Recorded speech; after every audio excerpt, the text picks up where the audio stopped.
Tantor Audio, a division of Recorded Books, presents And We Came Outside and Saw the Stars Again.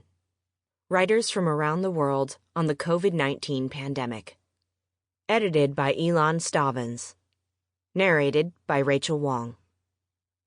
To show you how the world begins again, one word at a time, one woman to another. Yvonne Boland. Ode to Grace Murray Hopper. Introduction. Unprecedented was the ubiquitous term first used to describe the COVID-19 pandemic that swept the world in 2020, as if the event were unlike any other. The truth is that it has been rather routine in its procedure, part of the eternal cycles of nature. Even in the Bible, similar disasters, earthquakes, deluges, famines, plagues of insects, pestilence of livestock, boils, thunderstorms of hail and fire, are recurrent visitors in the theater of human affairs. Which doesn't mean, of course, that new calamities such as this one aren't extraordinary. It isn't surprising that the official approach to the pandemic was initially forensic, with an insistence on numbers. How many deaths and infections per day in a given hospital of a given city in a given country? How long a possible vaccine could take to bring us all out of purgatory, and so on, as if suffering could be quantified, ignoring that each and every person lost was unique and irreplaceable. The Talmud says that death is a kind of sleep, and that one person's sleep is unknowable to others. Although the misfortune arrived at a time when the essential tenets of globalism were being questioned, tariffs imposed, borders closed, immigrants seen with suspicion, the pandemic was planetary, hitting wherever people did what people do. It preyed with distinct fury on the poor and vulnerable, as natural catastrophes always do, especially in countries ruled by tyrants responding with disdain and hubris. Inevitably, the lockdown also forced a new method to everything everywhere. The sound of the kitchen clock suddenly felt new, the warmth of a handshake, the taste of fresh soup. As an antidote to numbers, it was once again left to writers to notice those changes, to chronicle them by interweaving words. That's what literature does well. It champions nuance while resisting the easy tricks of generalization. This international anthology includes over 50 of those writers, representing 35 countries and arriving in about a dozen languages. Cumulatively, their accounts are proof of the degree to which COVID-19 brought about the collapse of a hierarchy of principles we had all embraced until then. Call it the end of an era. Shanaz Patel from Mauritius, for instance, realizes that suddenly, like an octopus disturbed in its sleep, everything kept hidden under the placid surface latched onto us, with its many arms, and spit its ink into our faces. She adds, "We are faced with a true civil war of speech, echoing through radios and social media, between those who respect the lockdown and those who don't, those who understand and the cocovids, the empty heads who go out anyway, between the true patriots and the selfish few who knowingly put others in danger." Patel continues, trying to disguise the fact that the lockdown will be experienced differently by all, depending on whether one lives in a spacious house with a garden and pool, or a family of 6 in a ramshackle shack and a bank account that doesn't need a pandemic to see its curve flatten. Deaf to the screaming paradox that we create by demanding that those whom our neoliberalist policies have exploited and crushed for years help us save our own skin. For Maxim Osipov, from Tarusa, Russia, the concern over the elderly masks other fears. He writes of a man who began telling anyone who would listen that he was worried about his mother. What else would he be worried about? No sense in thinking of the children. They weren't vulnerable.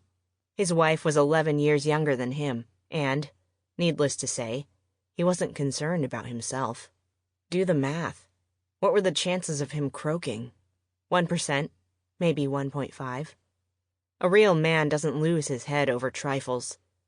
If I die in a combat zone, box me up and ship me home.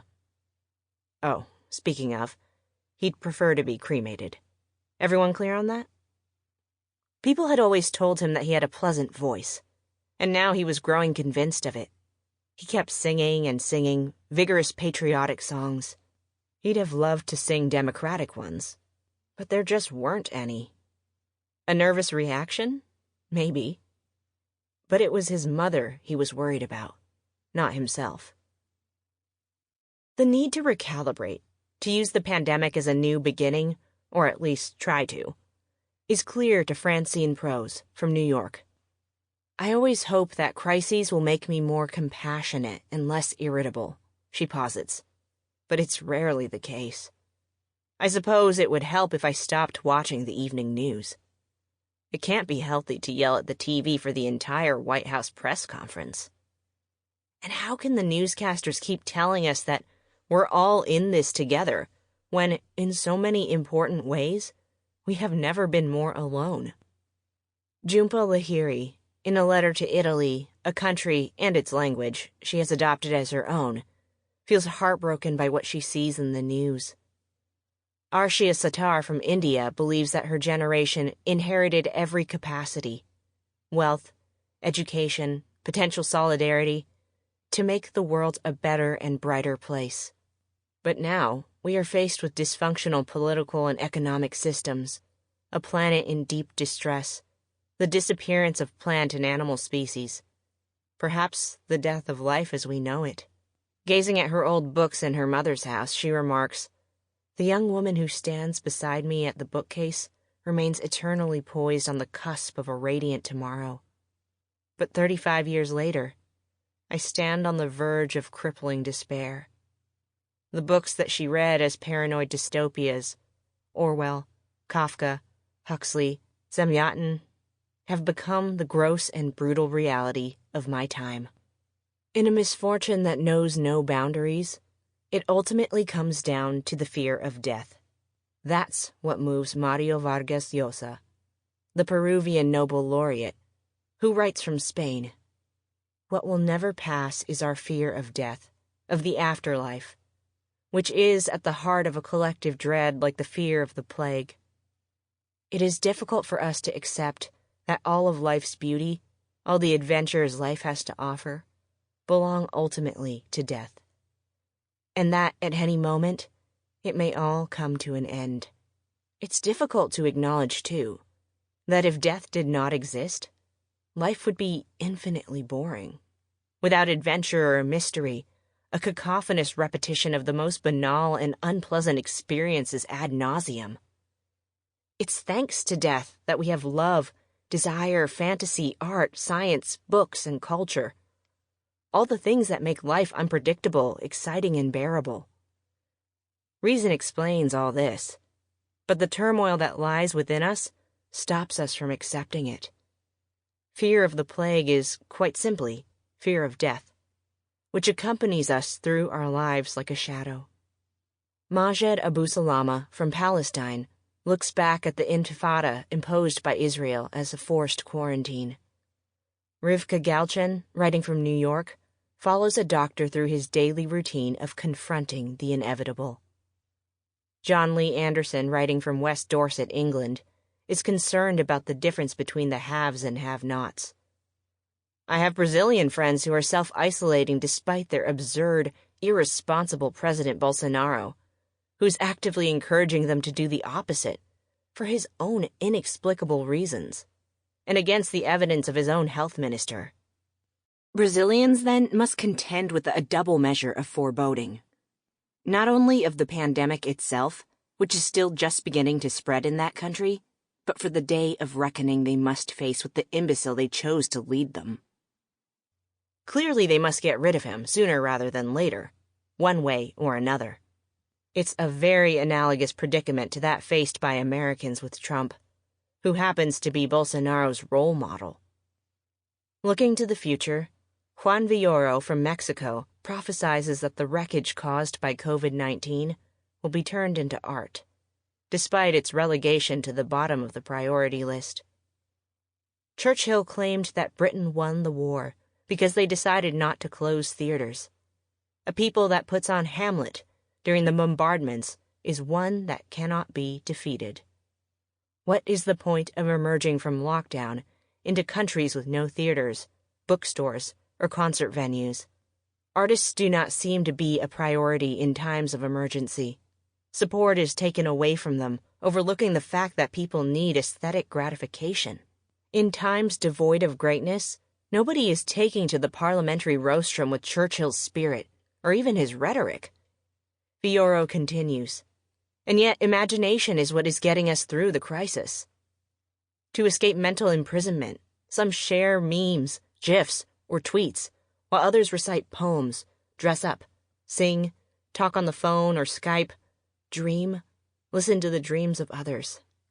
Thousands of artists have given away their plays, films, books, and concerts online. The species persists through forms of representation of reality, eliminated from public budgets as the most expendable part of reality. Andres Newman, writing from Spain, configures the sprawling image of Genesis through the lens of COVID-19. For Wu Mingyi from Taiwan, the quarantine is an occasion to reflect on the passion a father and daughter share for raising monk crabs. And Giacomo Sartori, an Italian novelist and soil scientist in Paris, is thankful for the chance to spend more time with animals. If there aren't any pretty girls, there are loads of animals to make up for them. And I have an instinctive bond with animals. They don't bother me, they amaze me, and they move me. Outside the window of my study, it looks like an aviary. I've never seen such a coming and going of birds. A multitude of cats have appeared on the streets, and the rats dart between your legs, and on the canal not far from home, a pair of swans have built their enormous nest right beside the street, and they take turns sitting on it. The fish in the canal are jumping like dolphins, so pleased that nobody's giving them a hard time. Conversely, Carlos Finesca from Costa Rica reflects on how the lockdown reveals the ways in which we had already been walling ourselves off. The paradox behind this pandemic is that it has made evident the world in which we were already living, a world of isolation, of frontiers and walls, a world where the elderly are secluded and forgotten, a xenophobic world where death is something invisible that happens, always behind closed doors, and against which we prove incapable of mourning. A world that mixes the possibilities of technological globalization, Zoom, Skype, FaceTime, with the tightening borders and the rise of contemporary nationalisms. These are only a few examples of the wealth and observation and witness contained within "And We Came Outside and Saw the Stars Again." Inspired by the last line of Dante's Inferno, in which the poet and Virgil emerge from their journey through hell to once again view the beauty of the heavens, our invitation to notice went out. The response was overwhelming. From almost every corner of Earth, dispatches poured in. But there were also regrets, and endorsements of silence as the best possible response.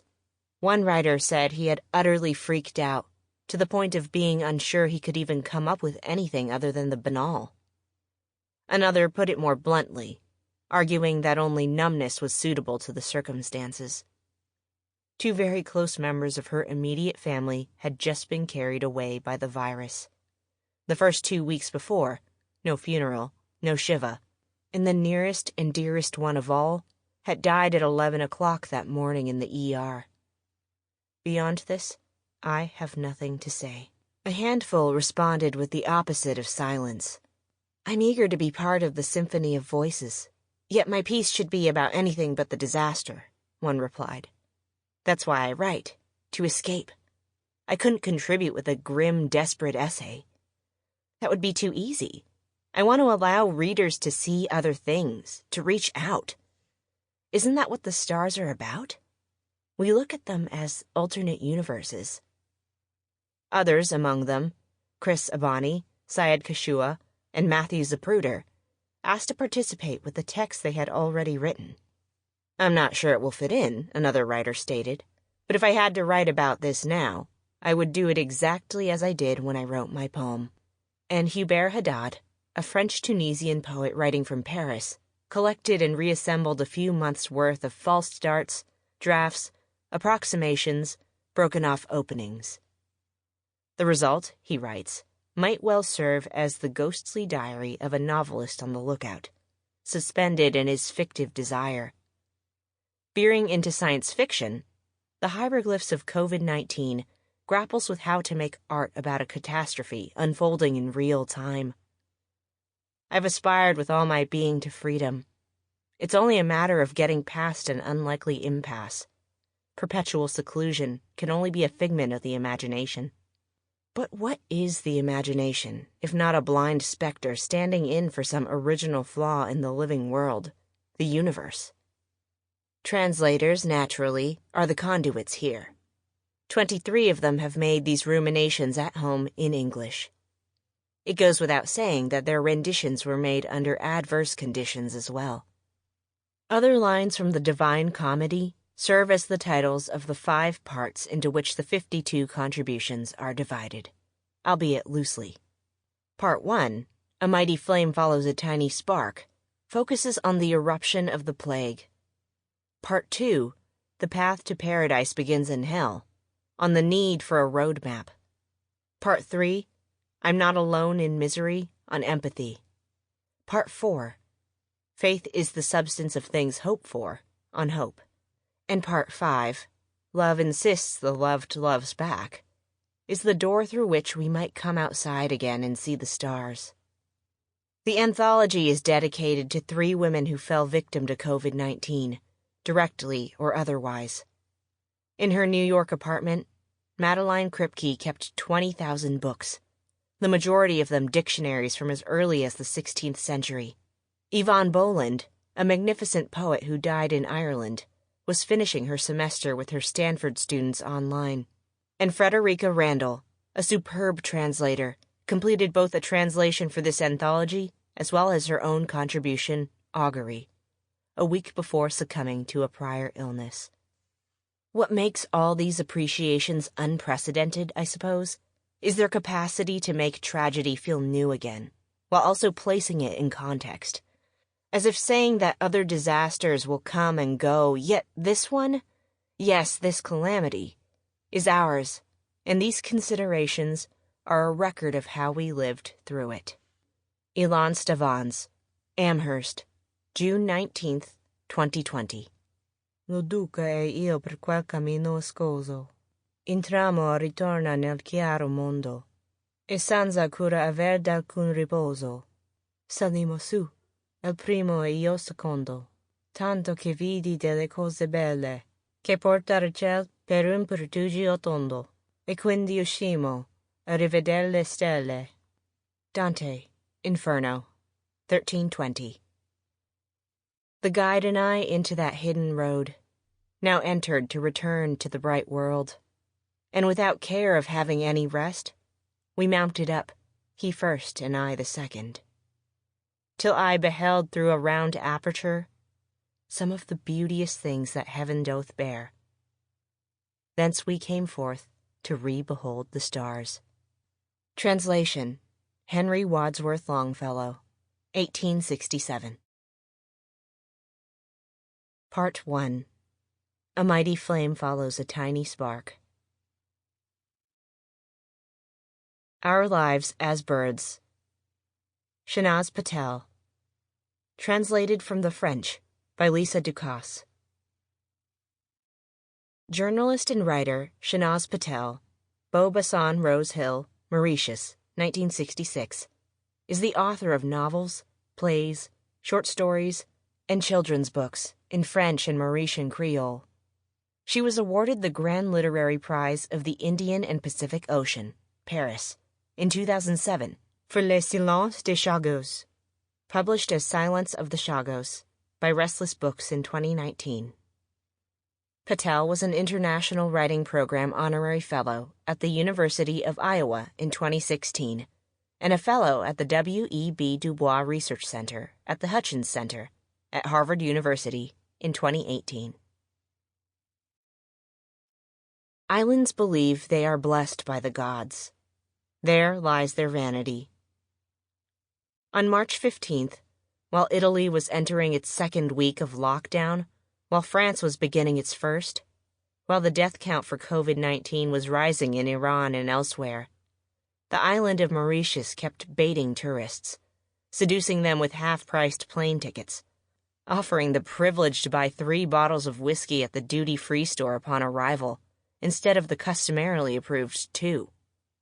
No, coronavirus wasn't coming for us.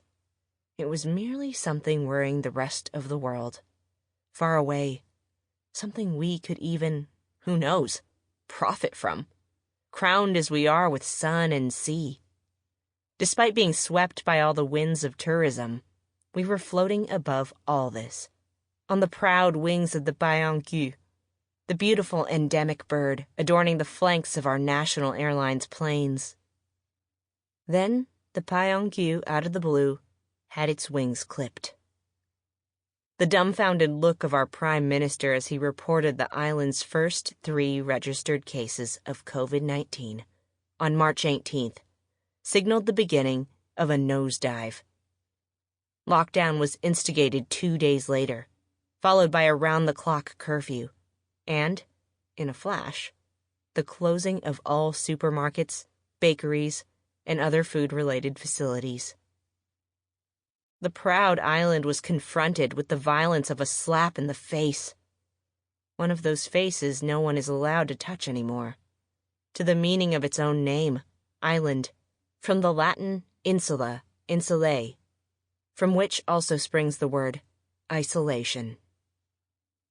How to describe an isolated island in the midst of a world closing in on itself, like a carnivorous plant? Imagine a sky emptied of all planes, an ocean on which countless cruise ships aimlessly carry about the new boat people, those whose money no longer guarantees them hospitality in every port. 4-star hotels turned into quarantine centers. Stray dogs have taken possession of the few public beaches, spared by the waves of touristic development that have overtaken the island's shores. That is, those stray dogs that haven't yet been picked up by the pound, where hundreds have died from going unfed through the lockdown. Cows munch on seaweed brought to shore by the sea, a sea into which chill, wary Mauritians would have liked to jump one last time before the advent of our southern winter. An island locked in on itself like a closed fist. Suddenly, like an octopus disturbed in its sleep, everything kept hidden under the placid surface latched onto us with its many arms, and spit its ink into our faces. We are faced with a true civil war of speech, echoing through radios and social media, between those who respect the lockdown and those who don't. Those who understand, and the cocovids, the empty heads who go out anyway. Between the true patriots and the selfish few who knowingly put others in danger. Trying to disguise the fact that the lockdown will be experienced differently by all, depending on whether one lives in a spacious house with a garden and pool, or with a family of 6 in a ramshackle shack and a bank account that doesn't need a pandemic to see its curve flatten. Deaf to the screaming paradox that we create by demanding that those whom our neoliberalist policies have exploited and crushed for years help us save our own skin. To die is one thing. It's not like we have much say in the matter. But to die alone, without the comfort of a familiar hand to soothe away the pain, is simply unimaginable. Everything we'd learned and interiorized about human contact and its physical expression has been turned inside out, like a dirty glove one throws in the trash. Now, to even get close to another human makes potential criminals out of all of us. So, to fill the time, the self-imposed stillness and latent anxiety, to convince ourselves that we are capable of transcending this kind of social distancing, which is, after all, merely physical, we exhibit our insides on the web.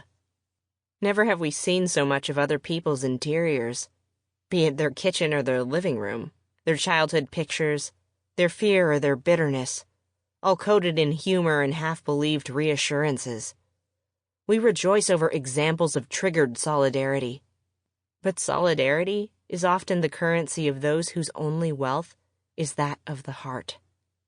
Meanwhile, in the finally reopened supermarkets, the price of a tin of sardines and oil now makes it akin to some kind of local caviar, while masks and other basic protection devices are sold at criminally inflated prices.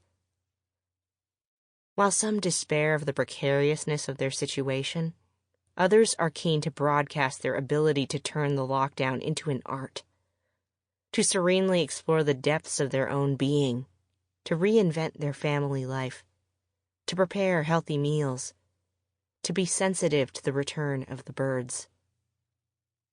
Where do birds go in a cyclone, when the winds behead the trees and wrench their bodies from the earth? Closed in so the birds can be free, locked down so the earth can breathe. Are we then sentenced to the unbearable manichaeism of a world forever condemned to be either red or green? The Dodo Island doubts. Between those who claim that the emblematic bird disappeared because it was too heavy or too stupid to fly, and those who blame its extinction on the gluttony of its exterminators, we continue to live out our lives as birds. Small, fragile, stubborn, hopeful, nest-weaving, breeze-seeking, soaring in bright and fleeting swarms. Mauritius, April 9th, 2020. Letter to Italy.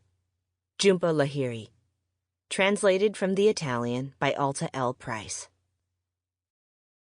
Jhumpa Lahiri, London, United Kingdom, 1967.